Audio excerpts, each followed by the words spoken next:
Hello students, in this video we will be discussing about the chapter solution. In the previous video we have completed some topics, and in this video we will be continuing some other topics like vapor pressure of liquid solutions, Raoult's law and its applications, and azeotrophs. Okay, so let us begin. So as you can see the topics here, the first topic is vapor pressure of liquid solutions. So what is the meaning of vapor pressure first of all? So let us define that what is vapor pressure of liquid. Okay, you can see from here that this definition we have already studied in 11th class or this chapter states of matter.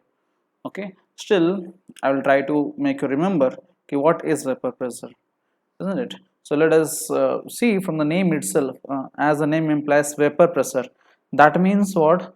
That means the pressure exerted by the vapor on the surface of liquid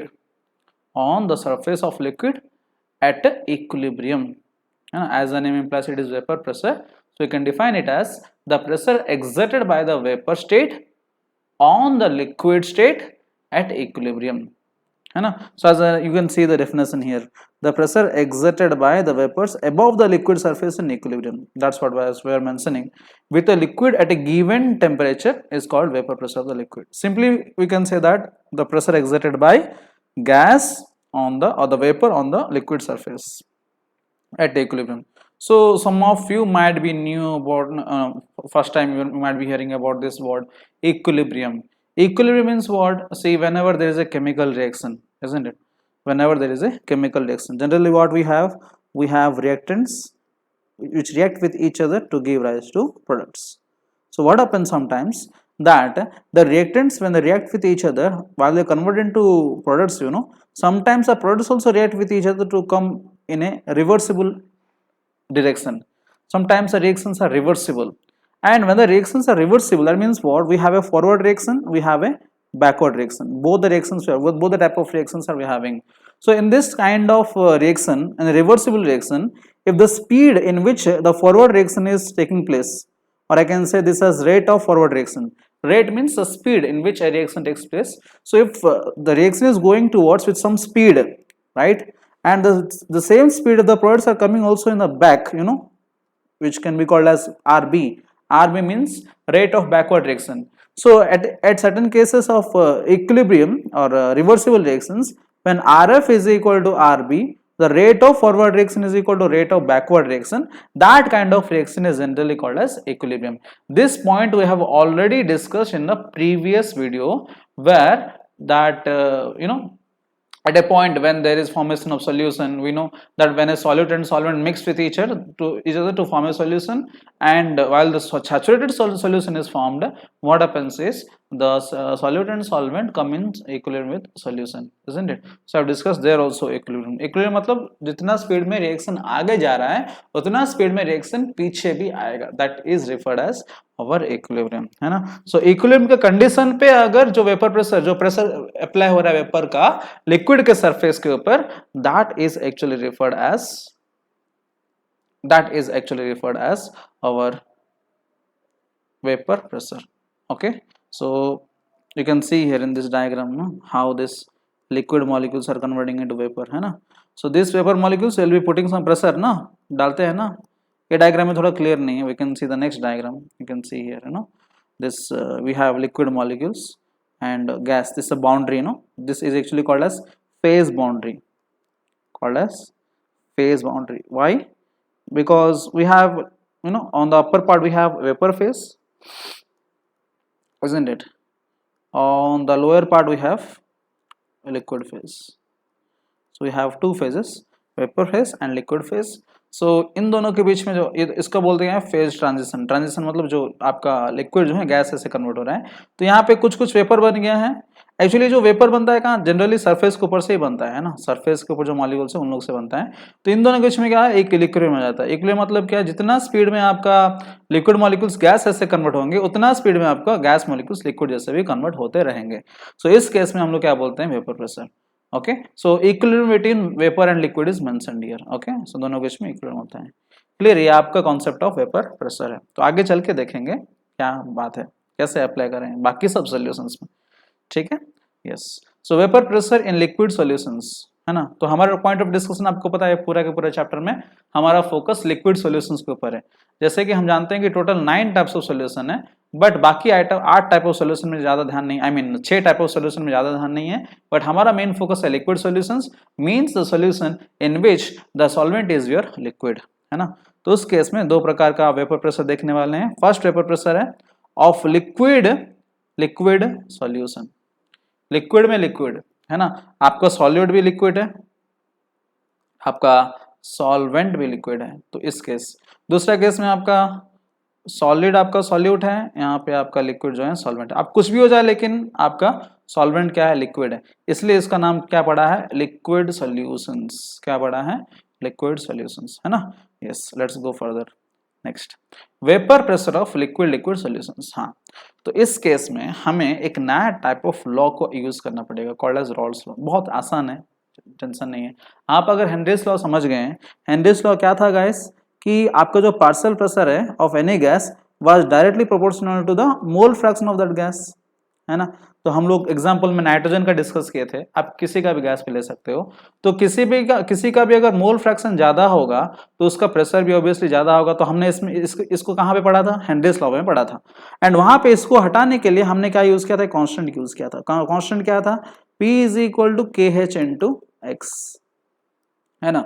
pressure of gas is equal to KH into x of gas, x is mole fraction of gas, KH is Henry's constant, ये था। तो लेकिन इस case में हम जो Rawls का use कर रहे हैं, रॉल्स इज नथिंग बट ये advanced version of you can say Henry's law itself, है ना। तो एडवांस वर्जन क्यों बोल रहा हूं, क्योंकि देखिए दोनों में अंतर नहीं है। तो ये जो आपका हेनरीज लॉ है, pressure of any gas was directly proportional to mole fraction of gas into, और प्रोपोर्शनल को हटाने के लिए हेनरीज कांस्टेंट K जो यूज किया जा रहा है ना। तो वो उसका एडवांस वर्जन जो है, यहाँ पे देखिए, यहाँ पे जो हम लोग यहाँ पे अप्लाई कर रहे हैं, प्रेशर ऑफ, देखिए प्रेशर ऑफ 1 लिखा गया है, तो ये प्रेशर ऑफ 1 मतलब है कंपोनेंट 1। तो मैं आपको बताऊंगा, लेकिन यहाँ पे समझने के लिए ट्राई कीजिए। Pressure of 1 is directly proportional, इस फॉर्मूला में आप देखिए pressure of 1 is also directly proportional to mole fraction of 1। जैसे कि यहाँ पे देखिए pressure of gas was directly proportional to mole fraction of gas था हेनरीज लॉ में, यहाँ पर भी pressure of gas 1 is directly proportional to mole fraction of gas 1। ये तो आपको पता है ना कि मोल फ्रैक्शन ज्यादा मींस व्हाट, मोल फ्रैक्शन ज्यादा है मींस व्हाट, उसका नंबर ऑफ मोल्स ज्यादा है। अगर नंबर ऑफ मोल्स ज्यादा है तो ऑब्वियसली प्रेशर भी ज्यादा अप्लाई करेगा ना कंटेनर के ऊपर, that is the point. So P1 is directly proportional x1। ये प्रोपोर्शनलिटी को हटाने के लिए हमने यहाँ पे क्या यूज किया, P1 नॉट कांस्टेंट यूज किया गया है। सो P1 नॉट क्या है, आपका एक कांस्टेंट है यहाँ पर भी।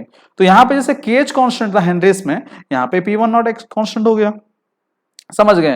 That is the only difference between Henrys and Raoult's law. देखिए लोगों को मौका चाहिए कुछ नया पता करने के लिए, आजकल PhD वगैरह में वही होता है, नया नया रिसर्च मींस व्हाट, थोड़ा सा कुछ ना कुछ फैक्टर चेंज कर देंगे एंड अपने नाम पे डाल देंगे, that is what your theory, you know, thesis, है ना। अनलेस एंड अनटिल आप अगर कुछ नया फाइंड नहीं करते हैं, then you know you are not given the PhD degree, isn't it. So they want something new. So यहाँ पे क्या न्यू है, अब जो KH जो हमने लास्ट क्लास में देखा था, लास्ट वीडियो में, तो KH को जगह में हमने रिप्लेस कर दिया P1 नॉट। तो ये P1 नॉट यहाँ पे जो अप्लाई किए हैं, KH हमने पता है दैट वाज एक्सपेरिमेंटल वैल्यू, तो ये P1 नॉट के ऊपर हम ध्यान देंगे अभी, ठीक है। So Henry's law and Raoult's law और कहाँ पे और कैसे क्या डिफरेंस है, अभी और थोड़ा डिटेल में जानने वाले हैं। तो ये आपको पहले क्लियर हो जाना चाहिए कि योर रॉल्स लॉ जो है, नया प्रकार का जो लॉ है, that is nothing but your advanced version of Henry's law है, ठीक है। यस, सो इसका डेफिनेशन देखिए, for a solution of volatile liquids, for a solution of volatile liquids, मतलब यहाँ पे जो सॉल्यूशन बना है, कैसे बना है, by combination of two volatile liquids, the partial vapour pressure of each component of the solution is directly proportional to its mole fraction present in solution. कितना सिंपल है ना। ये बोल रहा है कि किसी भी आपका मिक्सचर में, देखिए आपको एग्जांपल साइड में दिख रहा है, पूरा क्लियरली डायग्राम है ना। एग्जांपल में देखिए क्या है, vapour liquid equilibria for equal amount of pure toluene and benzene. यहाँ पे 2 एग्जांपल लिया गया है, टोल्यूइन एंड बेंजीन लिया गया है। टोल्यूइन क्या होता है guys, toluene is very simple, benzene जो जानते होंगे आप, बेंजीन ऐसा स्ट्रक्चर होता है, बेंजीन के ऊपर क्या लगा रहता है, CH। So this is a toluene. Toluene and benzene को कंपेयर कर रहा है ना, कंपेयर करने इन द सेंस कंपेयर मतलब जोड़ दिया है। तो दोनों को मिला के जब इसमें डाला गया है, देखिए ये जो कंटेनर, सेकंड कंटेनर में दोनों हैं, तो जब दोनों है, दोनों क्या करेंगे, बिकॉज दोनों गैसेस हैं, वो क्या करेंगे, कंटेनर के ऊपर प्रेशर डालेंगे, अपना लिक्विड सरफेस के ऊपर प्रेशर डालेंगे। ये जो उड़ रहा है ना मॉलिक्यूल्स, ये सारे मॉलिक्यूल्स क्या है, आपका गैसेस हैं, एंड जो मतलब सेटल्ड है वो आपका क्या है, लिक्विड है। तो आपका लिक्विड है, आप गैसेस है, तो दोनों के बीच में क्या है, लिक्विड एंड गैस के बीच में, वेपर के बीच में, गैस मतलब वेपर समझने के लिए ट्राई कीजिए, बोथ आर सेम। तो इन दोनों के बीच में क्या है, आपका इक्विलिब्रियम है। तो ये जो इक्विलिब्रियम है आपको ऑब्वियसली क्या होगा, वेपर प्रेशर क्रिएट होगा। एंड ये जो वेपर प्रेशर क्रिएट हो रहा है आपको पता नहीं, बट कुछ तो प्रेशर क्रिएट हो रहा है यहाँ पे। सो यहाँ पे जो प्रेशर क्रिएट हो रहा है, I can write like this, P total is equal to, जो प्रेशर क्रिएट हो रहा है can be written as pressure due to benzene plus pressure due to toluene. लिख सकता हूँ ना, लिख सकता हूँ कि नहीं लिख सकता हूँ, लिख सकता हूँ, क्योंकि दोनों के दोनों प्रेशर अप्लाई कर रहे हैं, बेंजीन में अप्लाई कर रहे हैं, टोल्यूइन में अप्लाई कर रहे हैं, है ना, आपको दिख रहा है ना, ग्रीन वाला और व्हाइट वाला दोनों अप्लाई कर रहे हैं। बात एक है, अगर दोनों अप्लाई कर रहे हैं तो एक एक का प्रेशर हम लोग क्या बोल सकते हैं, पार्शियल प्रेशर, है ना। तो ये जो पार्शियल प्रेशर्स हैं किसी का भी, आप अगर मान लीजिए ये, इसमें से आपको जानना है कि बेंजीन का पार्शियल प्रेशर कितना है, तो क्या करोगे आप, partial pressure of benzene is directly proportional to mole fraction of benzene XB, है ना। एंड इसको हटाने के लिए कांस्टेंट यूज करेंगे, तो यहाँ पे कांस्टेंट क्या यूज किया गया है, यहाँ पे देखिए P1 का पता करने के लिए P1 नॉट यूज किया गया। तो ये P1 नॉट क्या है, P1 आपको तो पता है partial pressure of gas 1, X1 आपको पता है mole fraction of gas 1, and who is this P1 not, यहाँ पे देखिए P1 not is a vapour pressure of pure component 1 at the same temperature. बोल रहा है कि P1 not is the vapour pressure of pure component. ये pure component का चक्कर क्या है भाई, तो केस तो ठीक था, एक कांस्टेंट था, एक एक्सपेरिमेंटल वैल्यू से निकाल रहे थे, ये P1 कहाँ से आ रहा है। देखिए बहुत सिंपली है ना, मैथमेटिकली थोड़ा सोचने के लिए ट्राई कीजिए। ये आपको बताना चाहता है कि P1 नॉट जो है ये आपका vapour pressure of pure component, मतलब आप खाली यहाँ पे देखिए, ये यहाँ पे व्हाइट वाला जो आप क्या रखे थे, खाली टोल्यूइन रखे थे, पहला कंटेनर में देखिए आप क्या रखे थे, टोल्यूइन रखे थे। तो ये जब टोल्यूइन रखे थे तो इसके वजह से जो वेपर प्रेशर क्रिएट हो रहा था कंटेनर में, तो आपको उसको टोटल प्रेशर बोल सकते हो ना, समझ में। पहले कंटेनर में आप क्या रखे हो, टोल्यूइन रखे हो, तो टोल्यूइन क्या कर रहा है, वेपर में कन्वर्ट हो रहा है एंड वो जाके वेपर प्रेशर क्रिएट कर रहा है। वो जो वेपर प्रेशर क्रिएट कर रहा है वेपर मॉलिक्यूल्स, उसका जो प्रेशर बन रहा है, उसका जो प्रेशर बन रहा है ना, I can write like this, P total is equal to, यहाँ पे क्या बोल सकता हूँ, P total is equal to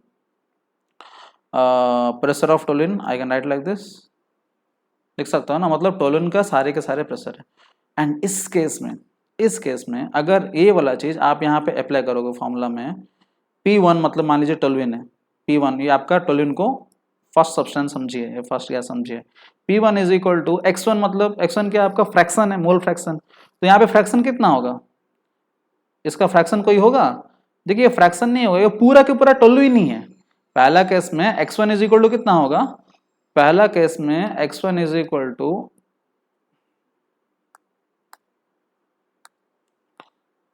पहला केस में X1 इज इक्वल टू, इस केस में जहां पे आपने क्या रखा है, टोल्यूइन रखा है, ध्यान से सुनिएगा, ठीक है, यहाँ पे बहुत ही इंपॉर्टेंट है, ठीक है, ये अगर समझ गए हैं तो सब समझ गए हैं, ठीक है। तो यहाँ पे बहुत लोग कंफ्यूज होते हैं, आप अगर समझ गए हैं तो अच्छा है, ठीक है, डोंट गेट कंफ्यूज, कुछ है ही नहीं इसमें कंफ्यूज होने के लिए। देखिए हम क्या कर रहे हैं, ये फॉर्मूला को मैथमेटिकली प्रूव कर रहे हैं, सही है कि नहीं। हमने ये फॉर्मूला तक रेडी था, P = KH × X, लेकिन ये फॉर्मूला का भी मैथमेटिकली प्रूव कर रहे हैं। सो मैथमेटिकली प्रूव करने के लिए आपको मैं बता रहा हूँ कि पहला केस को हम लिखेंगे। पहला केस में आपका क्या है, टोल्यूइन है, पहला केस में क्या है आपका, टोल्यूइन है। तो टोल्यूइन जब है तो X1 फ्रैक्शन कितना होगा, मोल फ्रैक्शन कितना होगा, मोल के मोल टोटल आपको फ्रैक्शन 1 ही होगा ना। ये फ्रैक्शन 1 से कम कब होता है, जब दूसरा केस में देखिए, इसका दूसरा केस में क्या होगा, टोल्यूइन का 0.5 हो सकता है, ये क्या बोल रहे हैं, इक्वल अमाउंट्स बोल रहा है ना, देखिए इक्वल अमाउंट्स बोल रहा है ना, तो टोल्यूइन का मोल फ्रैक्शन कितना होगा, 0.5, और बेंजीन का मोल फ्रैक्शन कितना होगा, 0.5। सेकेंड केस में एक्स ऑफ बेंजीन भी 0.5 है और एक्स ऑफ टोल्यूइन भी 0.5 है, क्योंकि इक्वल बोल रहा है ना, फ्रैक्शन। लेकिन पहला केस में सबके सब टोटल कौन है, टोटल आपका टोल्यूइन है, तो X1 फ्रैक्शन कितना होगा, 1 होगा। तो 1 जब होगा तो P1 का वैल्यू कितना होगा, P1 इज इक्वल टू, ये जब X1 1 हो गया, P1 is equal to P1 not हो जाएगा ना, P1 is equal to P1 not हो जाएगा। तो इसलिए वो क्या बोल रहा है, देखिए P1 not is the vapour pressure of pure component 1 at the same temperature. Temperature को भूलिए, टेम्परेचर तो कांस्टेंट है हर जगह, है ना। P1 not is the vapour pressure of pure component 1, हुआ कि नहीं, P1 is equal to P1 not is equal to P1, हुआ कि नहीं, हुआ ना, सेम हुआ ना। P1 क्या था, P1 was your vapour pressure था, P1 was your vapour pressure, तो ये vapour pressure is equal to क्या हो गया, P1 नॉट। P1 नॉट कब हो रहा है, तो हम लोग इसको बोल सकता हूँ ना कि vapour pressure of pure component. Pure component क्यों बोल रहा हूँ, क्योंकि पहले इस केस में क्या है, खाली टोलुइन है ना, क्या है आपका, खाली टोलुइन है, तो खाली टोलुइन मतलब प्योर कंपोनेंट है। तो प्योर कंपोनेंट का केस में क्या हो रहा है, P1 not is nothing but the maximum, क्या है वो, मैक्सिमम प्योर कंपोनेंट का जितना भी वेपर प्रेशर हो सकता है वो आपका वैल्यू है। समझ गए। तो ये x1 का वैल्यू, मैक्सिमम वैल्यू कितना है, 1 है ना।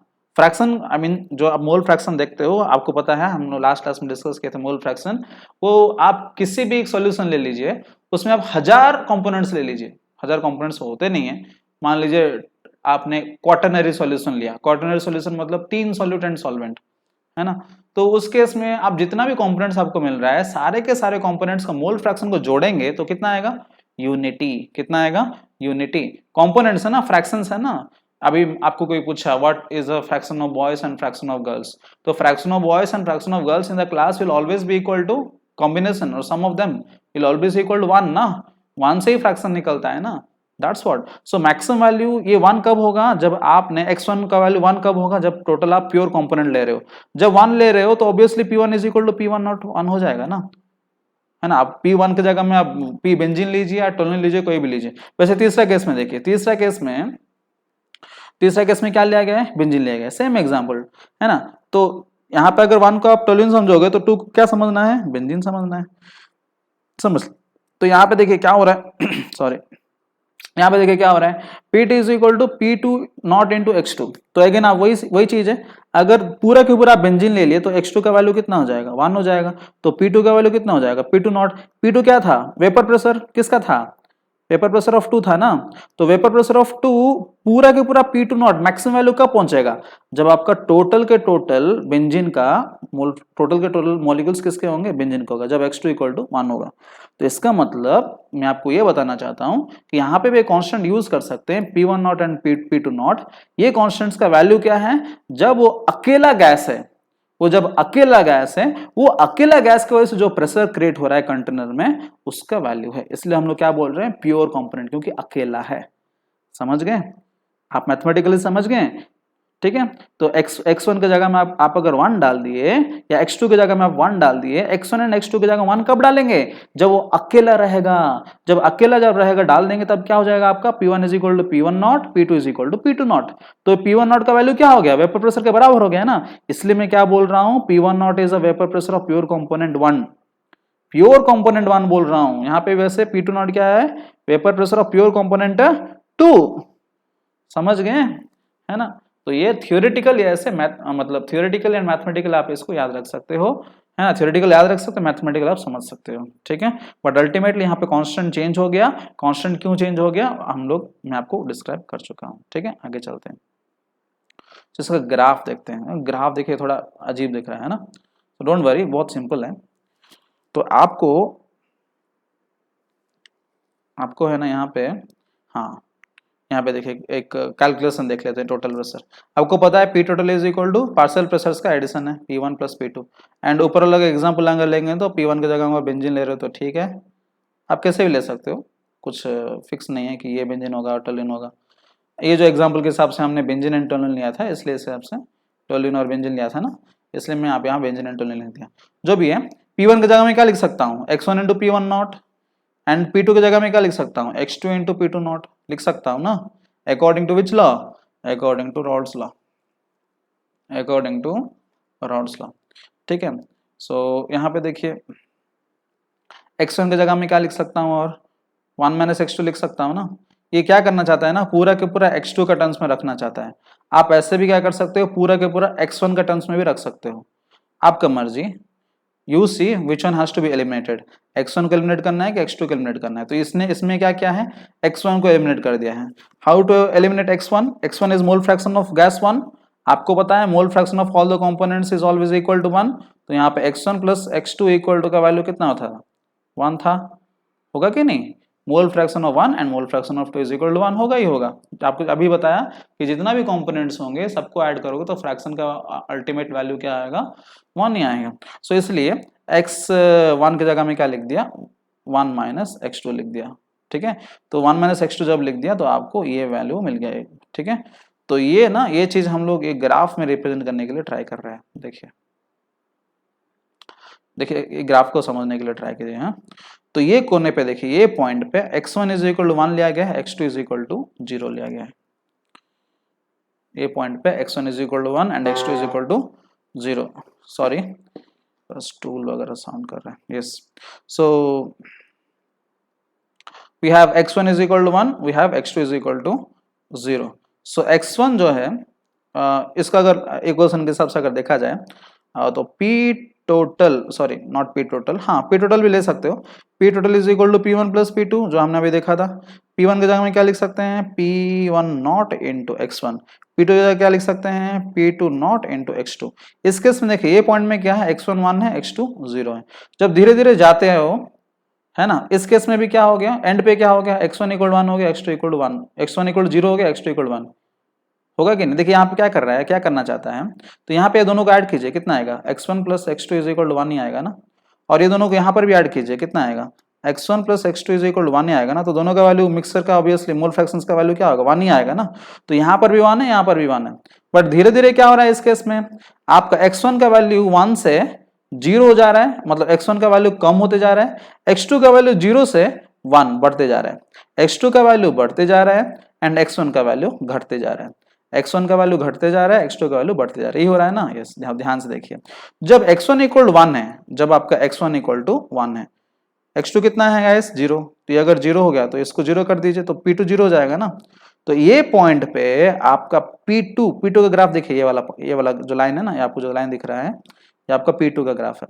तो P2 का जो ग्राफ है यहां से शुरू हो रहा है। यहां से क्यों शुरू है गाइस, P2 इस केस में आपको पता है P2 इज इक्वल टू क्या है गाइस, आपको पता है P2 नॉट इंटू x2, है ना। तो इस केस में ये पॉइंट पे, ये कॉर्नर पे आपका x2 इक्वल टू 0 है, तो यहाँ पे पुट करने से क्या हो जाएगा, P2 इज इक्वल टू 0 हो जाएगा ना। P2 not into 0 is 0। तो P2 का वैल्यू यहां से शुरू हो रहा है और मैक्सिमम यहां तक जा रहा है। ये मैक्सिमम पॉइंट है। मैक्सिमम पॉइंट क्यों हुआ गाइस, क्योंकि यहाँ पे आपका x2 का मैक्सिमम वैल्यू है। x2 का मैक्सिमम वैल्यू कितना है, 1 है ना, है ना। तो x2 का मैक्सिमम वैल्यू 1 है, तो आपको पता है कि P2 नॉट इंटू 1 करने पर आपको क्या हो जाएगा, P2 इज इक्वल टू क्या हो जाएगा गाइस, P2 नॉट। तो P2 का पॉइंट कितना हो गया, P2 नॉट हो गया ना, समझ गए ना। तो यहाँ पे आपका P2 का वैल्यू 0 से स्टार्ट करके मैक्सिमम वैल्यू तक जा रहा है, क्योंकि आपका x2 का वैल्यू 0 से स्टार्ट करके x2 का वैल्यू 1 तक जा रहा है, इसलिए P2 का वैल्यू ऐसे। सिमिलरली P1 का वैल्यू भी ऐसे हो रहा है। देखिए P1 का वैल्यू कितना है, आपको पता है P1 इज इक्वल टू कैसे लिख सकते हैं, P1 नॉट इंटू x1। तो इस केस में देखिए x1 इज इक्वल टू 1 है, इस केस में x1 इक्वल टू 1 है, तो ये क्या होगा, मैक्सिमम वैल्यू होगा ना P1 नॉट। P1 का ग्राफ देखिए यहां से शुरू हुआ है और धीरे धीरे घटते जा रहा है और यहाँ पे 0 तक पहुंच गया। इस केस में 0 तक पहुंच गया क्योंकि यहाँ पे x1 is equal to 0, opposite है ना P2 का। बट अल्टीमेटली दोनों का प्रेशर चाहिए तो आप क्या कर सकते हो, दोनों लाइन को जोड़ सकते हो, which is your P total. समझ गए।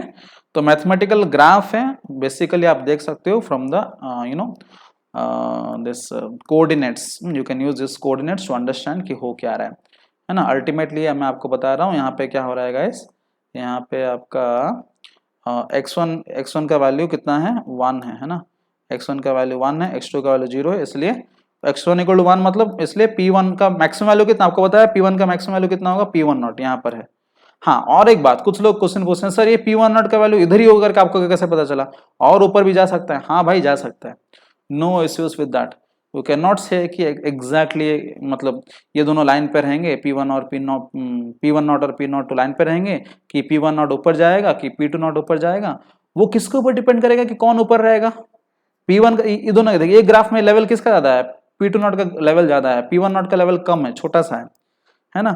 सो ये एज्यूम क्या है, देखिए यहां से मुझे पता चला, यहाँ पे एज्यूम क्या गया है कि आपका x2 का वैल्यू x1 से ज्यादा है। मानते हो कि नहीं, इसलिए ना आप अगर फुल्ली x1 अगर ले रहे हो, है ना, आई मीन x2 x1 को बात छोड़िए, आप P1 not and P2 not को कंपेयर कीजिए, है ना। x1 x2 तो 1 से 0 तक वेरिएशन कर रहे हैं, इसको मत लीजिए, आप इसको समझने के लिए ट्राई कीजिए। इसको मैं बताना चाहूंगा कि P1 नॉट का वैल्यू ज्यादा था, इसलिए जब P2 नॉट का वैल्यू ज्यादा था इसलिए ऊपर गया। अगर P2 नॉट का वैल्यू कम होगा तो ऑब्वियसली क्या होगा, नीचे होगा। तो यहां से हमें क्या पता चल रहा है, दोनों में से अगर P1 नॉट आपका 1 का अगर प्योर कंपोनेंट एंड 2 का प्योर कंपोनेंट लें तो 2 सेकंड का प्योर कंपोनेंट का वेपर प्रेशर ज्यादा है। ग्राफ से पता चल रहा है क्योंकि P2 नॉट का लेवल देखिए बहुत ऊपर है, P2 नॉट का लेवल बहुत ऊपर है। दैट मीन्स व्हाट, मैं ये बोल सकता हूं कि second liquid is more volatile than first liquid. What can I say, second liquid is more volatile than first liquid. बोल सकता हूं ना गाइस, बोल सकता हूं क्योंकि P2 नॉट का वैल्यू ज्यादा है। P2 नॉट मतलब the pressure of pure component, second pure component, the vapour pressure of second pure component से। प्योर कंपोनेंट मतलब जब वो अकेला रहेगा उसका वेपर प्रेशर ज्यादा है। समझ गए? सो ये ग्राफ का मतलब ये है। ठीक है, आगे चलते हैं। अभी क्या होगा, लिक्विड लिक्विड सोल्यूशन होगा। अभी किस में जाने वाले हैं, सॉलिड लिक्विड सोल्यूशन। देखिए यहाँ पे हमने दो लिक्विड का देख रहे थे, एज्यूम करके कि both are what, volatile. Both are what, volatile. याद रखिए, अगर वो वोलाटाइल नहीं होगा, what is the meaning of volatility? Volatility means the tendency to convert a liquid into, और conversion of a liquid into vapour molecules as soon as possible in the room temperature, है ना। जितना जल्दी वो room temperature में gas ऐसे बनने के लिए चाहता है, उसका हम लोग वोलाटिलिटी वैसे मापते हैं, है ना। Yes, so that is your that is your volatility, है ना। सो यहाँ पे हम क्या कर रहे हैं, दोनों लिक्विड को क्या समझ रहे हैं, दोनों लिक्विड को समझ रहे हैं कि बोथ आर व्हाट, वोलाटाइल। इसलिए दोनों क्या बन पा रहे हैं, वेपर बन पा रहे हैं। देख रहे हो ना डायग्राम से, है ना। बट ये केस में हम एज्यूम करेंगे कि आपका सॉलिड जो है नॉन वोलाटाइल है। क्या है ये, नॉन वोलाटाइल है। क्यों ऐसे एज्यूम कर रहे हैं, देखिए आप वोलाटाइल को एज्यूम कर सकते हो, लेकिन ऐसे बहुत बहुत बहुत कम सॉलिड्स हैं जो कि आपके वोलाटाइल है। As the name implies they are solids ना, वो उतना जल्दी गैस नहीं बन सकते रूम टेम्परेचर में, है ना।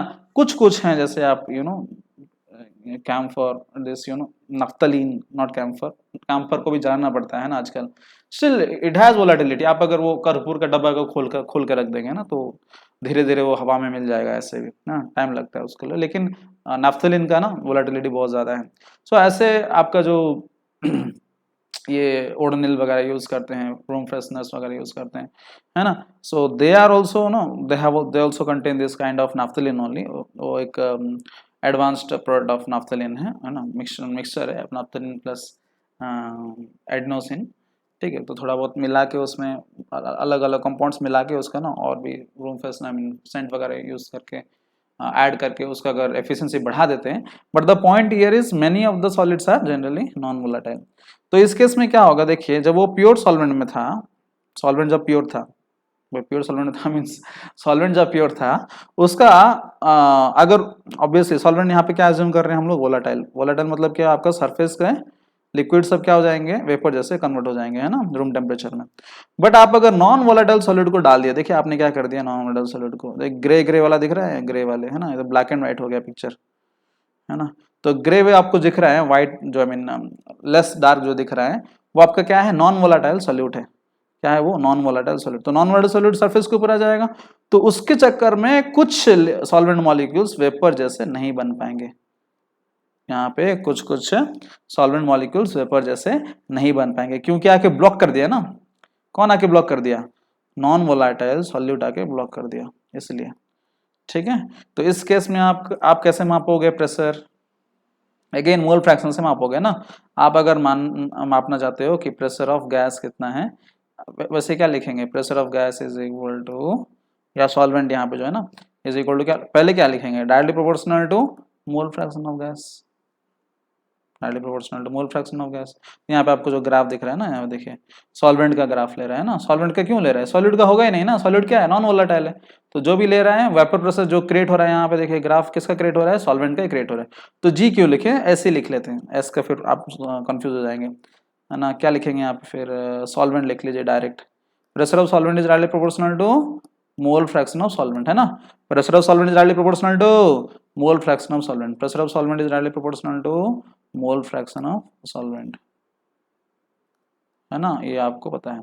तो यहाँ पे क्या करेंगे गाइस, इसको हटाने के लिए इक्वल टू, यहाँ पे क्या लिखेंगे, इक्वल टू, आपको क्या चाहिए बोलिए। यहाँ पे क्या होता है, प्योर कंपोनेंट का लिखता है ना, प्योर कंपोनेंट का क्या लिखें, प्योर कंपोनेंट मतलब पी नॉट सॉल्वेंट, ऐसे लिखते हैं ना। हम लोग क्या लिखते थे, P1 इज इक्वल टू क्या लिखते थे, P1 इंटू x1 लिखते थे, है ना। तो P1 का चाहिए तो P1 यूज करना है ना, प्योर वाला का। वैसे P सॉल्वेंट चाहिए तो क्या यूज करना है आपको, P0 सॉल्वेंट यूज करना पड़ेगा।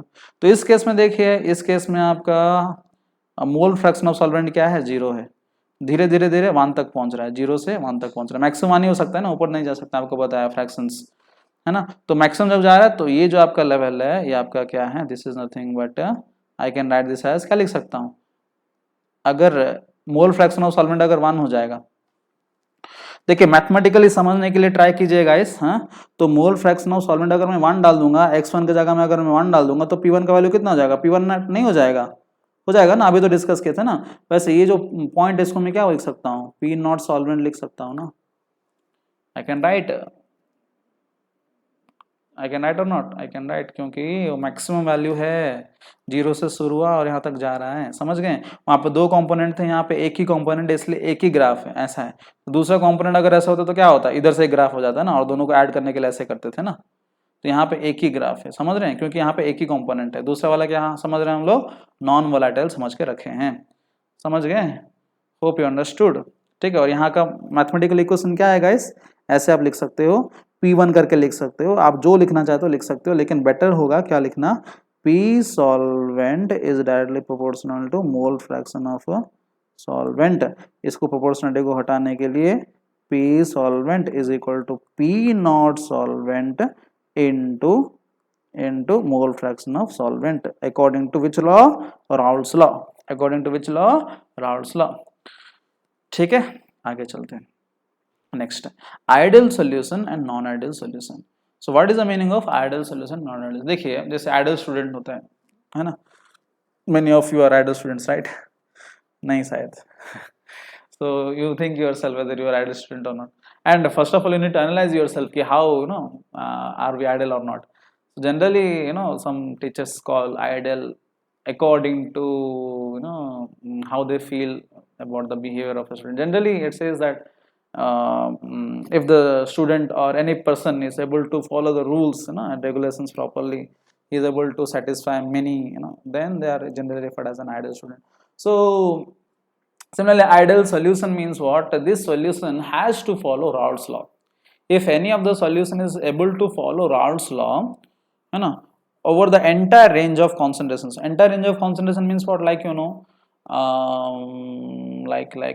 yes, you take any concentration of solution, you take less concentration, you take high concentration of solution, मतलब उसमें ज़्यादा सॉल्यूट हो कि कम सॉल्यूट हो, वो कुछ फर्क नहीं पड़ेगा उसको। वो क्या करेगा, हमेशा राउल्ट्स लॉ को फॉलो करेगा, है ना, जो हमने अभी डिस्कस कर रहा था ना, राउल्ट्स लॉ।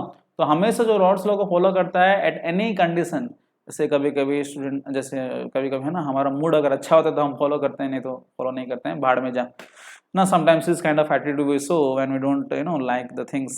सो बट यहाँ पे जो सॉल्यूशन है, जिसको अच्छा लगे या ना लगे, at every concentration, at every cost, it has to follow Raoult's law, then that kind of solution is generally referred as ideal solution.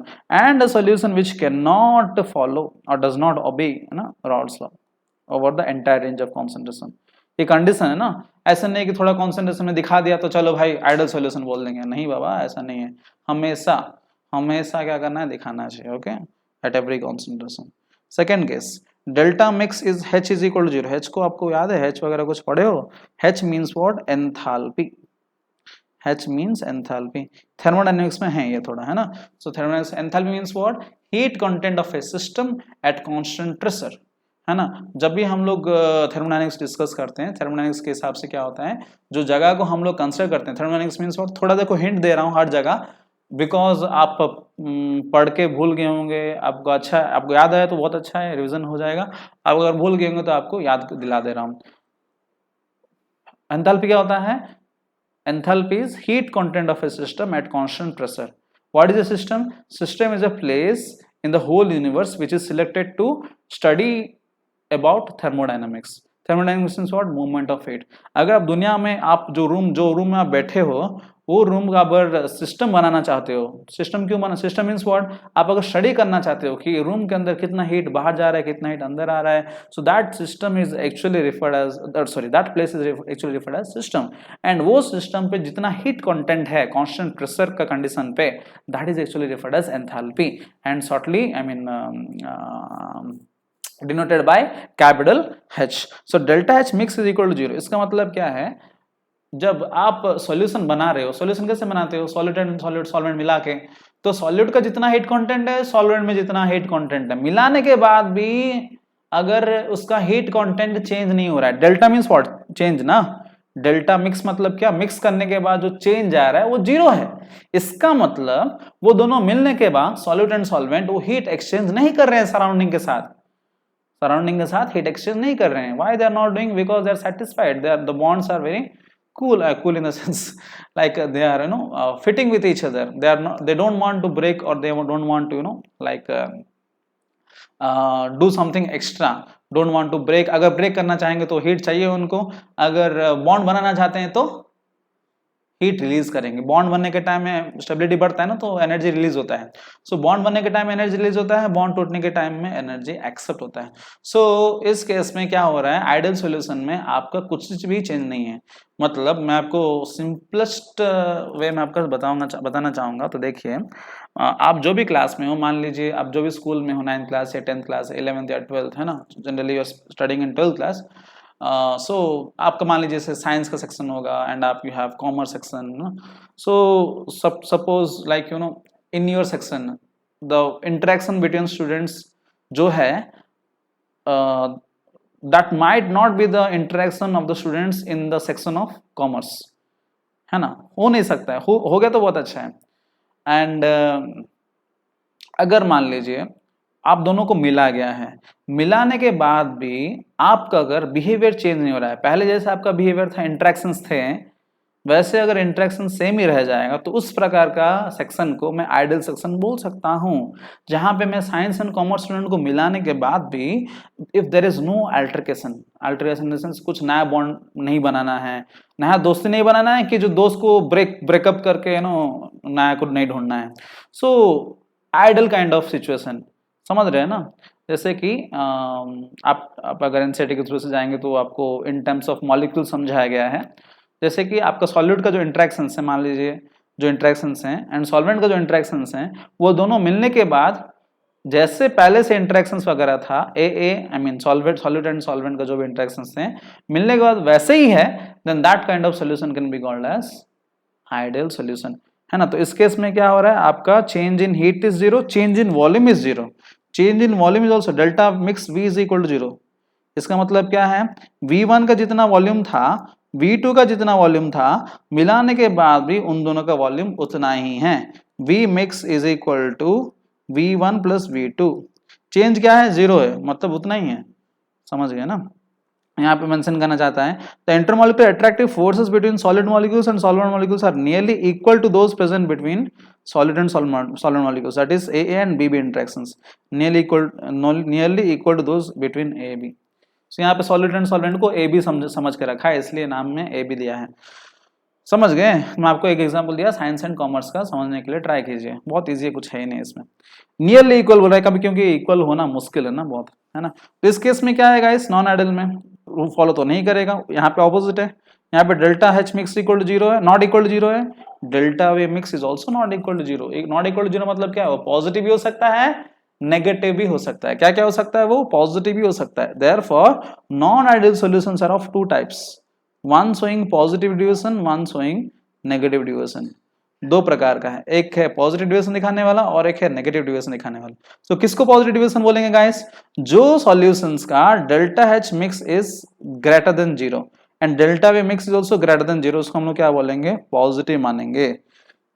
दोनों पॉजिटिव हो गया ना, इसलिए उसको क्या मानेंगे, पॉजिटिव मानेंगे। मैं आपको बताऊंगा, लेकिन इतना यहाँ पे नॉन आइडियल में याद रखिए कि इंटरेक्शन जो है वो अलग हो जाएगा, है ना। आपको पता है जनरली जब section of science and commerce मिलता है तो obviously that does not become an ideal section, है ना। सो बहुत सारे नया दोस्ती बनते हैं, या तो पहले से अगर कोई दुश्मनी वगैरह है तो चांस मिल जाता है ना। So this kind of things happens. So इसलिए अगर proper kind of interactions maintain नहीं हो पाया, then that can be referred as your non ideal. Non ideal में दो प्रकार, पॉजिटिव और नेगेटिव। मैं आपको हिंट दे रहा हूं, पॉजिटिव में दोनों पॉजिटिव हो जाएंगे, delta H mix and delta V mix, and delta H mix is less and delta V mix is also less in negative division. Positive का एग्जैक्टली ऑपोजिट है आपका नेगेटिव, ठीक है। आगे जाके और भी डिटेल में देखेंगे। ठीक है, यस। सो यहाँ पे और भी डिटेल में थोड़ा बहुत दिया गया है, देखिए ideal solution means obeys Raoult's law at every range of concentration, ये फॉलो नहीं करेगा, ये भी फॉलो नहीं करेगा। ये कौन है? Positive deviation. ये कौन है? Negative deviation. मैं आपको बताया ना नॉर्मल में दो प्रकार। यस, यहाँ पे delta H mix is equal to zero, neither heat is evolved not absorb, अभी समझा रहा था ना। यहाँ पे ग्रेटर देन जीरो पॉजिटिव है ना, delta H mix greater than zero मतलब क्या है गाइस? एंडोथर्मिक, आपको याद होगा। Delta H greater than zero means endothermic, less than zero means exothermic, है ना। Dissolution, heat is absorbed here, and यहाँ पे क्या हो रहा है? Heat is evolved. Heat is absorb मतलब समझने के लिए ट्राई कीजिए। हीट इज एब्जॉर्ब्ड मींस, अब समझने के लिए ट्राई कीजिए, आगे जाके और भी आपको थोड़ा क्लियर होगा, ठीक है। तो यहाँ पे देखिए delta V mix is equal to zero, total volume of solution is equal to, आपको डिस्कस किए थे, यहाँ पे ग्रेटर देन जीरो, यहाँ पे लेस देन जीरो। कितना आसान है ना। नेगेटिव डिविजन मतलब less than zero, positive division मतलब ग्रेटर देन जीरो, है ना, कितना आसान है। और यहाँ पे देखिए जो हमने फॉर्मूला लिखा था ना पी टोटल का, P total is equal to क्या था? P1 प्लस P2 था ना, ये था ना आइडियल केस में। नॉन आइडियल में क्या होगा? ये पी टोटल ग्रेटर देन हो सकता है या लेस देन हो सकता है। ग्रेटर देन हो गया तो क्या हो जाएगा? ग्रेटर देन हो गया तो देखिए इस केस में पी ए बी जैसे समझा है ना, पी ए का वैल्यू क्या है? P naught A and X से ज्यादा है। पी बी का वैल्यू क्या है? Greater than P naught B into X B. तो दोनों को जोड़ेंगे तो क्या होगा? ऑब्वियसली ज्यादा ही होगा ना, समझ रहे हैं ना। ए बी किसको समझ के रखा है? ये सॉलिड एंड सॉल्वेंट को समझ के रखा है। तो यहाँ पे पी टोटल क्या है? ज्यादा है, ठीक है। और यहाँ पे पी टोटल क्या है गाइस? कम है, ठीक है, yes. Next, interactions A A B B interaction should be same, आपको पता है ना। और यहाँ पे देखिए इंटरेक्शंस क्या हो रहा है, इतना तो हमें पता है कि इंटरेक्शन सेम नहीं है किसमें? नॉन आइडियल में। लेकिन एग्जैक्टली हमें जानना है कि हो क्या रहा है जिसके वजह से ये प्रेशर बढ़ जा रहा है। देखिए इस केस में क्या हो रहा है, आपका जो ये फॉर्मूला के हिसाब से मैं क्या लिख सकता हूँ? P total is greater than P A plus B B, लिख सकता हूँ ना, है ना। और या इसके हिसाब से है ना, पी टोटल जो है ज्यादा हो गया यानी यहाँ पे ऐसे कम हो गया। सो ऐसे क्यों हो रहा है? देखिए A B attractive force should be weaker than A and B B attractive forces. देखिए यहाँ पे क्या है ना, बॉन्ड टूट जा रहा है, वीक होते जा रहे हैं। क्या होते जा रहे हैं? वीक होते जा रहे हैं। जब वीक होते जा रहे हैं, बॉन्ड जब टूट जा रहा है, बॉन्ड टूट रहा है मतलब क्या? उसको एनर्जी चाहिए ना। समझने के लिए ट्राई कीजिएगा, इस ए बी का बीच में जो इंट्रैक्शन है वो क्या होते जा रहा है? वीक होते जा रहा है।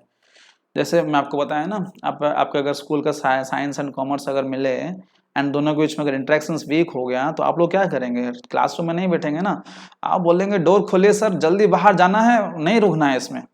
तो इस केस में क्या हो रहा है? बॉन्ड टूटते जा रहा है, आप लोग के पास क्या एनर्जी ज्यादा है, आप क्या किए? एनर्जी अब्जॉर्ब करके भागना चाहते हो, एक दूसरे से दूर भागना चाहते हो। तो आप जाके क्या करोगे? कोई जाके वो दरवाजा तोड़ना स्टार्ट करेगा, है ना, कोई जाके झगड़ा करना स्टार्ट करेगा, ऐसा है ना। सो ये एक्सट्रीम केस है ना, जनरली आप लोग ऐसा नहीं करते हैं।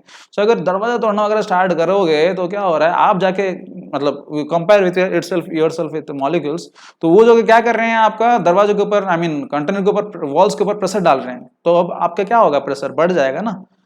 पहले आप मतलब पहले जितना इंटरेक्शंस बिंदास रहते थे साइंस एंड कॉमर्स वाले बिंदास, वो कॉमर्स मतलब मिलने के बाद अगर वो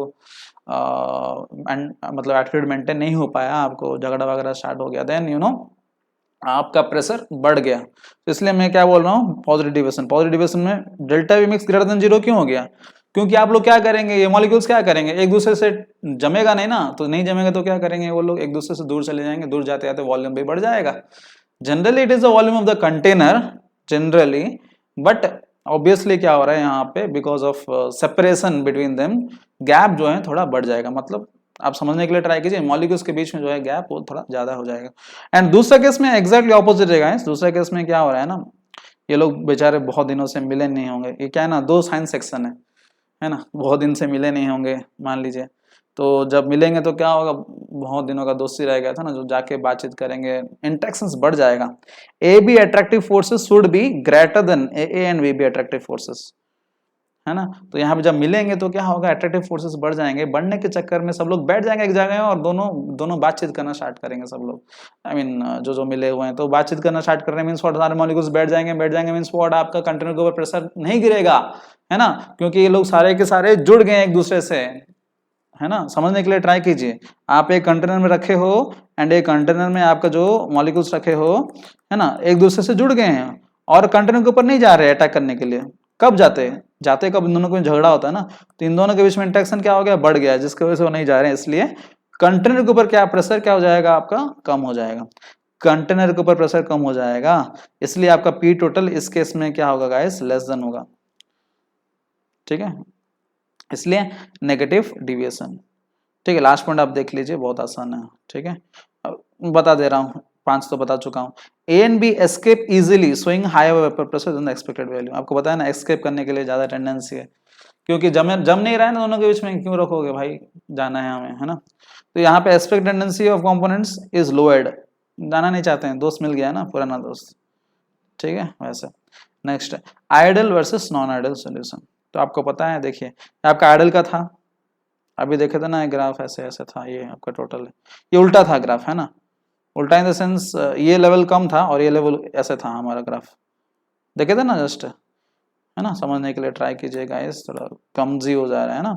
ये आपका जो रॉड्स लॉ ग्राफ देखे थे, ये वाला ग्राफ कहाँ देखे थे, आगे देखे थे, है ना, इस पर यहाँ पर देखे थे, देखिए ग्राफ। तो ये ग्राफ को और थोड़ा अच्छा से समझाएं, यहाँ पे आई मीन वही चीज दिखाया, लेकिन यहाँ पे देखिए, यहाँ पे ऐसा है। और इस केस में देखिए आपके क्या है, weak solid solvent interaction. Weak solvent मतलब आपका समझ जाए कि आपका पॉजिटिव डिविएशन है। ठीक है, नाम के लिए पॉजिटिव, लेकिन झगड़ा बहुत कर रहे हैं अंदर। तो झगड़ा करने के चक्कर में प्रेशर बढ़ जाएगा ना। देखिए सबका प्रेशर ये लेवल में ऐसे होना चाहिए था, क्या हो गया, ऊपर चला गया। इसका लेवल ऐसे होना चाहिए था, ये भी ऊपर चला गया, तो ओवरऑल भी क्या होगा, ऊपर जाएगा ना। और इस केस में देखिए इंट्रैक्शंस बढ़ गए हैं, तो चुपचाप बैठेंगे तो सब लोग, तो क्या होगा, प्रेशर्स कम हो जाएंगे, लेवल से कम हो जाएगा। इसका मेन लेवल से ये भी कम हो गया ना। तो यहाँ पे सब नीचे आ गया, यहाँ पे सब ऊपर चला गया। कितना इजी है, देखो ये ग्राफ अगर समझ गए तो ये ग्राफ में ऊपर चला गया, ये ग्राफ में नीचे आ गया, दैट्स ऑल। ठीक है, तो नीचे थोड़ा बहुत दिखाया गया है, आप समझने के लिए ट्राई कीजिए, बहुत आसान है, वही चीज फिर से मेंशन किया गया है। नेक्स्ट एग्जाम्पल से बहुत इंपॉर्टेंट है गाइस। तो ये आइडल सॉल्यूशन मतलब बहुत कम, आपको पता है ना कि आइडली बहुत कम लोग होते हैं ना, इसलिए आइडल सॉल्यूशन का एग्जाम्स भी बहुत कम है। एंड ये जो है ना क्वेश्चंस यहाँ से डायरेक्टली आ जाते हैं गाइस, इसको ना हमें याद रखना पड़ता है। याद रखना सेंस बहुत ईजी है, कुछ मतलब ज़्यादा कुछ एफर्ट नहीं है याद रखने के लिए, आपको समझा दूंगा, आपको आसान से याद हो जाएगा। सो ये देखिए एग्जाम्पल्स कैसा है, कौन कौन आइडल सॉल्यूशन बना पाएंगे मिलने पर। पहला केस है n hexane n heptane. N मतलब समझ रहे हो ना, ऑर्गेनिक में हमने पढ़ा था नॉर्मल। देखिए हेक्सेन मतलब 6 कार्बन का चेन है, 6 कार्बन का चेन वो क्या हो सकता है, स्ट्रेट हो सकते हैं, ब्रांच भी हो सकता है। एन बोल दिया, नॉर्मल बोल दिया, मतलब 6 के 6 आपका क्या है यहाँ पे लाइन पर है, 1 2 3 4 5 6। वैसे एन हेप्टेन भी लाइन पर है, तो दोनों एक जैसे नहीं हो गए, एक जैसे नहीं लग रहे भाई भाई। एन हेप्टेन बड़ा भाई है, एन हेक्सेन छोटा भाई है, सो भाई भाई लग रहे हैं, इसलिए ऑब्वियसली क्या करेंगे, फैमिली मेंबर्स से लग रहे हैं, लोग क्या बनाएंगे, आइडल सॉल्यूशन बनाएंगे। वैसे देखिए ब्रोमोइथेन क्लोरोइथेन, ब्रोमोइथेन का फॉर्मूला क्या होगा, इथेन आप जानते हो C2H6, ब्रोमोइथेन बोल रहा हूँ, मतलब क्या होगा, ब्रोमीन एक सब्स्टिट्यूट कर चुका है, तो यहाँ पे क्या होगा C2H5Br। वैसे C2H5Cl, ये भी दोनों आपको फैमिली मेंबर्स नहीं लग रहे हैं, Br and Cl belong to same halogen family, तो फैमिली मेंबर्स ऑब्वियसली क्या होगा, इंट्रैक्शंस चेंज नहीं होगा, जैसे थे वैसे रहेंगे। ठीक है, नेक्स्ट बेंजीन एंड टोल्यूइन, ये भी आपको नहीं लग रहा फैमिली मेंबर्स, बेंजीन जैसा वैसे ऐसा रहता है आपका बेंजीन, टोल्यूइन भी ऐसे रहेगा, थोड़ा सा चेंज है, ऊपर में CH लगेगा। सो ये भी फैमिली मेंबर्स है, इसलिए देखिए आपको ना जहां पर आइडल सॉल्यूशन दिखेगा ना, आपको दोनों एक जैसे लगेंगे, भाई भाई जैसे लगेंगे, समझ रहे हैं ना।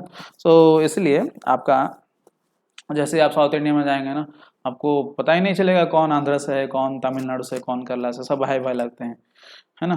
तो सबका कलर जगन्नाथ जी का कलर है ना। सो सब लोग भाई भाई लगते हैं, तो वैसे ही आपको जो भाई भाई लगते हैं सबके सब आपका जैसे CCl4 SSL लोग लगते हैं कि नहीं भाई भाई, CL तो सेम है, कार्बन के नीचे सिलिकॉन है ना, दोनों बोथ बिलोंग टू ग्रुप 14। तो जो जो आपको भाई भाई लगते हैं, ऐसे मत सोचे कि सर हमें सबके सब भाई भाई लगते हैं, सबको आइडल सॉल्यूशन में डाल देंगे, नहीं ऐसा नहीं होता है। तो समझने के लिए ट्राई कीजिए ऐसे एग्जांपल्स जिसमें आपके कॉमन में बहुत सारी चीज मिलेंगे, उस केस में दे फॉर्म में आइडल सॉल्यूशन। ठीक है, next examples of non ideal solution.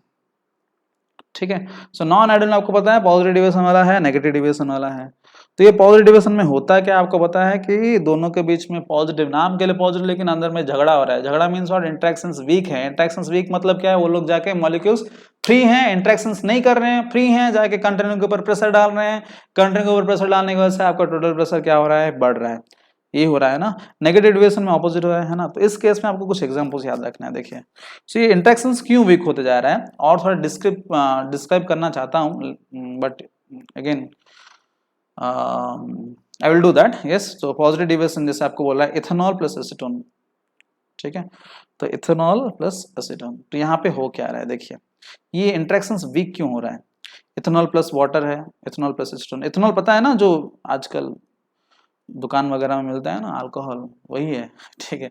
So ethanol is that very very famous in this world, तो the alcohol which is generally consumed is actually ethanol only. So ये जो ethanol का ना तीन example आपको दिख रहा होगा यहाँ पे, देखिए, हाँ, तो ये सारे लिस्ट को आपको याद रखना है guys, very very important for entrance.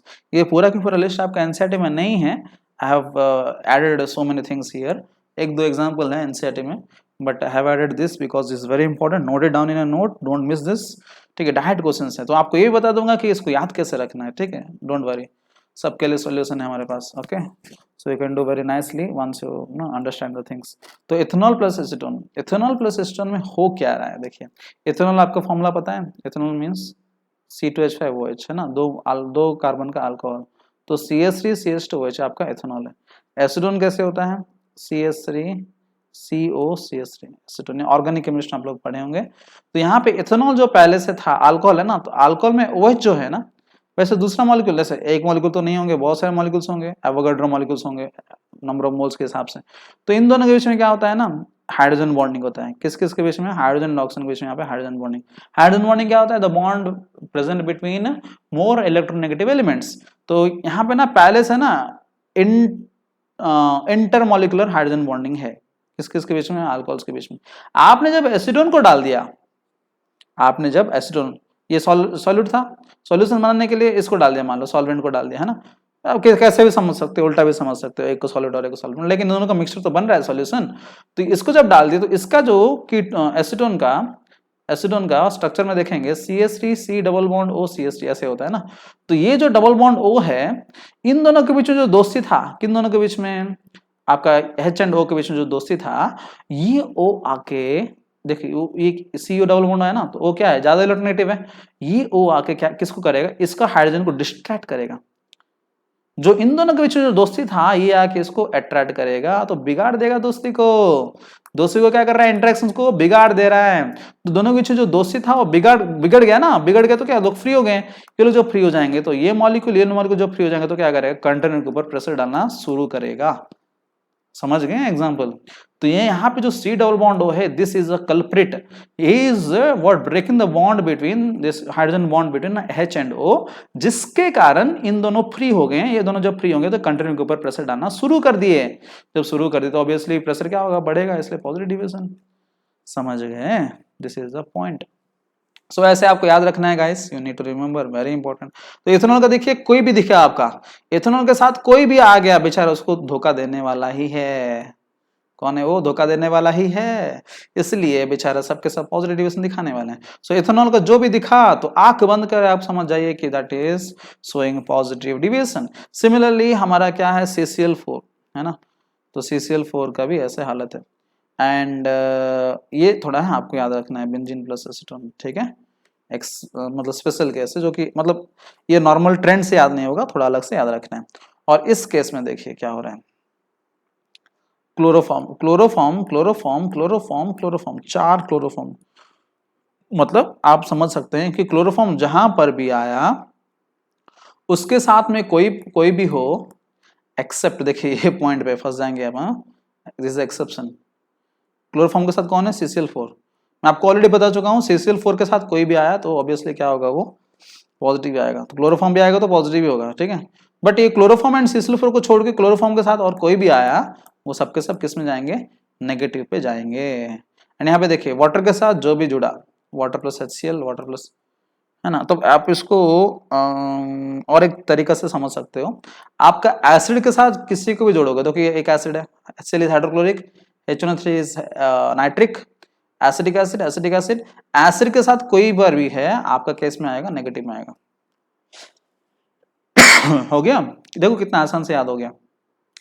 Overall मैं आपको बताना चाहूंगा, नेगेटिव में दो ही चीज है, क्लोरोफॉर्म का फॉर्मूला क्या होता है पता है, CHCl3, प्लस ये चारों, मतलब क्लोरोफॉर्म के साथ कोई भी हो एक्सेप्ट CCl4 एंड एसिड के साथ कोई भी हो तो आपका क्या दिखाएंगे, नेगेटिव। आप अगर एटलीस्ट नेगेटिव ही याद रख लोगे ना तो बाकी जितना बचेंगे सब किस में आएंगे गाइस, पॉजिटिव में आएंगे ना। The different ways to remember but very very important. देखिए नीट के लिए ना पर्टिकुलरली बायोलॉजी के लिए जो अपेयर करेंगे यहाँ से बहुत फेमस है क्वेश्चंस, हर साल आ जाता है क्वेश्चन यहाँ से direct example. He will ask you that which among the following shows positive deviation, which among the following shows negative deviation, he will ask you directly। so आप आसान से याद रखने के लिए ट्राई कीजिए, क्लोरोफॉर्म का साथ कोई भी हो है ना एक्सेप्ट CCl4 एंड एसिड के साथ कोई भी हो, कुछ भी एसिड हो, ऑर्गेनिक हो या इनऑर्गेनिक एसिड हो, नेगेटिव में आएंगे, बाकी सब पॉजिटिव, ऐसे याद रख सकते हो। ठीक है, नेक्स्ट चलते हैं, लास्ट टॉपिक आज के लिए, व्हाट इज एजियोट्रोप, है ना। सो एजियोट्रोप क्या होता है ना, एक स्पेशल काइंड ऑफ मिक्सचर्स होते हैं। स्पेशल काइंड ऑफ मिक्सचर्स क्यों बोल रहा हूँ, जनरली किसी भी आप मिक्सचर्स को, लिक्विड मिक्सचर्स पर्टिकुलरली, आप उसको क्या कर सकते हो, सेपरेट कर सकते हो through the process of distillation. आपको आइडिया होगा डिस्टिलेशन हमने पढ़ा था 11th क्लास में, फिर भी आपको मैं थोड़ा याद दिला दे रहा हूँ। अगर मान लीजिए आप दो लिक्विड को सेपरेट करना चाहेंगे on the basis of boiling point, on the basis of boiling point, मान लीजिए एक का बॉइलिंग पॉइंट 100 है और एक का बॉइलिंग पॉइंट 150 है, तो क्या करेंगे, दोनों को जो मतलब मिल गया है, दोनों सेपरेट करना चाहेंगे। आप हीट करना जब शुरू करोगे तो जब आप हीट करना शुरू करोगे तो जो जिसका बॉइलिंग पॉइंट कम है वो जल्दी बॉयल हो जाएगा, 100 डिग्री सेल्सियस वाला जल्दी बॉयल हो जाएगा, तो बॉयल होकर चले जाएगा, कंटेनर छोड़ के चले जाएगा। जब कंटेनर छोड़ के चले जाएगा तो रास्ते में आप उसको क्या करेंगे, ठंडा कर देंगे, ठंडा कर देंगे तो फिर वापस क्या बन जाएगा, लिक्विड बन जाएगा, वेपर बन गया तो लिक्विड बन जाएगा। बट आपका जो पहले का कंटेनर में जो 150 डिग्री सेल्सियस वाला लिक्विड था जिसका बॉइलिंग पॉइंट, वो तो रह गया ना, तो इसमें हमने क्या कर दिया, सेपरेट कर दिया। ये प्रोसेस को हम लोग क्या बोलते हैं, डिस्टिलेशन प्रोसेस, है ना। Distillation process is a process of separation of two liquids which has a higher difference in boiling point. Okay, this is a process of distillation. तो डिस्टिलेशन यूज करके जनरली दो लिक्विड को separate करते हैं, लेकिन ये जो एजियोट्रोप आपको दिख रहा है इसको हम लोग क्या बोलते हैं, कांस्टेंट बॉइलिंग मिक्सचर। मतलब वंस ये एक मिक्सचर बन गया, एक पर्टिकुलर टाइप ऑफ, मतलब एक पर्टिकुलर रेशियो में मिल गया, उसको आप कुछ भी करो इन दोनों के बीच में आप सेपरेट नहीं कर सकते हो, बहुत ही मुश्किल, can not separate them, can not separate them. क्यों सेपरेट नहीं कर पाएंगे, देखिए और आगे चलकर देखेंगे, दोनों के बीच में बहुत गहरी दोस्ती है ना। It is a mixture of two or more liquids whose proportions cannot be separated by simple distillation। अभी बताया ना, सेपरेट नहीं कर सकते हैं। An isotope is formed when the liquid and water compositions are the same। liquid and vapor compositions are the same। liquid and vapor composition same मतलब liquid में जितना आपका कंपोजिशन है, लिक्विड में मान लीजिए 95% है, 95% इन द सेंस 50% लिक्विड है, तो वेपर भी कितना होगा, 50% ही होगा। मतलब 50% हम नहीं बोल सकता हूँ एग्जैक्टली, देखो आपको समझने के लिए ट्राई कीजिए मैं क्या बोल सकता हूँ। यहाँ पे मान लीजिए आप यहाँ पे अल्कोहल प्लस वाटर लिए हो, क्या लिए हो, अल्कोहल प्लस वाटर, एक एग्जांपल दे रहा हूँ। Okay, so alcohol and water में अल्कोहल डायरेक्टली बेटर होगा, हम अगर एक एजियोट्रोप का ही एग्जांपल ले लेते हैं, अल्कोहल एंड वाटर। ठीक है, अल्कोहल मतलब अल्कोहल की जगह में आप इथेनॉल समझ सकते हो, इथेनॉल एंड वाटर, तो इथेनॉल वाटर समझ लिया। ठीक है, एंड इसमें मान लीजिए आपका इथेनॉल का आप बॉईल करते जाओगे, करते करते अगर ऐसा कुछ पोजीशन पहुंच गया जहां पे आपका 95% अल्कोहल है एंड 5% आपका वाटर है, 95% आपका अल्कोहल है एंड 5% आपका वाटर है, अकॉर्डिंग टू वॉल्यूम, है ना। देखिए परसेंटेज जब बोलते हैं तो वॉल्यूम के हिसाब से हो सकता है, मास के हिसाब से हो सकता है, तो वॉल्यूम के हिसाब से अगर ऐसे पहुंच गया तो आपका वेपर में लिक्विड में जितना 95% इथेनॉल 5% वाटर है ना, एंड वो आपका वेपर में उतना ही बन जाएगा। वेपर में क्या बन जाएगा, 95% अल्कोहल प्लस 5% वाटर ही बन जाएगा। हाँ, एंड आप जितना भी इसको हीट करोगे ना, यहाँ पे क्या होगा ना, आपको पता है ना, इक्विलिब्रियम तो रहता है लिक्विड एंड वेपर के बीच में, इन दोनों के बीच में इक्विलिब्रियम मेंटेन हो जाएगा। आप इसको हीट कर रहे हो 95 प्लस 5% को, ऊपर जाएगा, फिर 95% 5% में से वो नीचे भी आ जाएगा। समझ में आ रहा है ना, दैट मीन्स ऊपर एंड नीचे वेपर एंड लिक्विड में आपका कंपोजिशन सेम हो जाएगा गाइस, और आप कुछ भी करो सेपरेट नहीं होगा। समझ रहे हो ना, आप जितना भी हीट कर रहे हो ये सेपरेट नहीं होगा। आप ऑब्वियसली आप क्या कर रहे हो, टेम्परेचर तो फिक्स करोगे ना। देखिए बॉइलिंग पॉइंट में हम लोग जब बॉईल करते हैं तो क्या होता है ना, तो ऑब्वियसली टेम्परेचर बढ़ाते जाओगे, टेम्परेचर बढ़ाने के बाद भी वो कुछ नहीं होगा, समझ रहे हैं। जैसे कि एग्जांपल मान लीजिए, ये समझ में आ गया ना आपको, मतलब लिक्विड एंड वेपर में कंपोजिशन सेम हो जाने की वजह से आप जितना भी हीट करो ये तो ऊपर जाएगा, मतलब ये दोनों के बीच में क्या हो जाएगा, इक्विलिब्रियम एस्टेब्लिश हो जाएगा। बहुत रेयर केस है, ऐसा नहीं होता है। देखिए आप अगर कंटेनर में पानी लिए हो, ठीक है, 100 डिग्री सेल्सियस पे रखोगे तो 100 डिग्री सेल्सियस पे क्या होगा, पानी बॉयल होना शुरू होगा, मानते हो ना। पानी जब बॉयल होना शुरू होगा तो वेपर जो बनेंगे, ये क्लोज कंटेनर है मान ले, ठीक है, तो वेपर जो बनेंगे ऊपर, वेपर क्या करेंगे, वेपर प्रेशर अप्लाई करेंगे। 100 डिग्री सेल्सियस पे बॉयल होना शुरू होगा, तो 101 पे करोगे ना, 101 102 करोगे ना, तो सारे लिक्विड आपके क्या हो जाएगा, वेपर हो जाएंगे। यहाँ पे इक्विलिब्रियम मेंटेन होगा, ज्यादा देर तक नहीं होगा मेंटेन, 100 डिग्री सेल्सियस पर ही मेंटेन होगा। कहाँ पे, पानी के केस में, खाली पानी के केस में। लेकिन ये जो मिक्सचर यहाँ पे बन रहा है ना, तो आप टेम्परेचर जितना भी बढ़ाओ आपका मिक्सचर डिस्टर्ब नहीं होगा गाइस। आपको घंटा, आई मीन घंटा, सॉरी, यू ना, वो नंबर ऑफ आवर्स, जितना भी घंटे आप इसको हीट करते जाओगे ना, वो आपका कुछ भी फर्क नहीं पड़ेगा। आप 10 घंटा हीट करो, 12 घंटा हीट करो, 13 घंटा 14 घंटा हीट करो, हाँ again you know there is some limit. आप बोलेंगे सर हम लोग पूरा उसको जला के राख कर देंगे ना, ऐसा केस जो जितना अगर ज्यादा कॉन्स्टेंट अगर हीट कर दो, दोनों मिलके क्या हो जाएगा, वेपर बन जाएंगे, लेकिन वो लोग सेपरेट नहीं होंगे। हम बात कर रहे हैं नॉट अबाउट बॉइलिंग, हम बात कर रहे हैं सेपरेशन का, समझ गए, तो सेपरेट नहीं होंगे। इस प्रकार का केस हम लोग क्या बोलते हैं, एजियोट्रोप्स, है ना। बॉइलिंग विदाउट चेंजिंग, देख रहे हैं, बॉइलिंग विदाउट चेंजिंग, वो लोग बॉयल होंगे लेकिन वो चेंज नहीं होंगे बाबा। वंस बन गए ना, उन दोनों को सेपरेट करना बहुत ही मुश्किल है, समझ गए। यहाँ पे देखिए last point, when the azeotropic composition has been reached, distillation can not separate the two liquids, समझ गए ना, बहुत स्ट्रांग है ना, फेविकॉल से जुड़ा है, ठीक है। Yes, last one, types of azeotrope.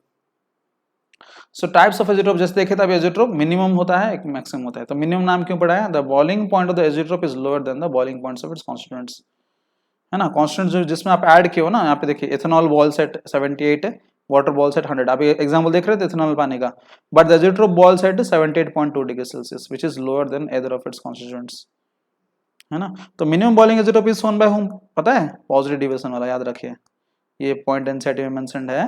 Positive division क्या दिखाएगा, मिनिमम बॉइलिंग।